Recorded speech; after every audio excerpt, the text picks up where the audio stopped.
এক ব্যক্তি রাস্তা দিয়ে হাঁটতেছে, বাইনামা রাজুলুন ইয়ামশি বিতরিক, এক ব্যক্তি রাস্তা দিয়ে হাঁটতেছে, ইশতাদ্দা আলাইহিল আতশ, প্রচন্ড পানির পিপাসা লাগছে। ফারাআ বিরান, একটা কূপ দেখছে, পানির কূপ। ফানাজালা ফিহা, কূপের মধ্যে নামছে। ফাশারিবা, কূপের পানি পান করছে।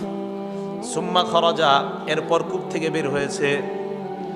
কূপ থেকে বের হওয়ার পর লোকটা তাকায় দেখে ফাইদা কালবুন ইয়ালহাসু মিনাল আতশ, আল্লাহর প্রাণীদের মধ্যে একটা প্রাণী, কুকুর নামক প্রাণী। তাকায় দেখে এই প্রাণীটা পিপাসায় হাঁপাইতেছে, জিহ্বা বের করে হাঁপাইতেছে কুকুর।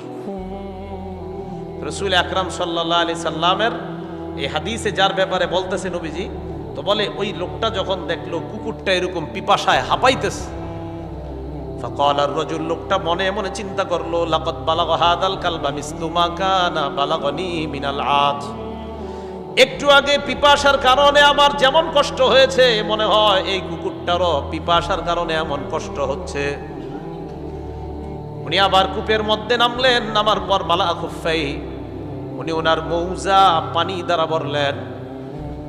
মৌজা ভরার পর ফাআমসাকাহু বিফিহি, মৌজা দুইটা উনি ওনার মুখ ধারা এইভাবে ধরলেন, হাতের সাপোর্ট লাগে উপরে উঠতে, তো এইভাবে মুখ দিয়া মৌজাগুলা ধরে উপরে উঠছে।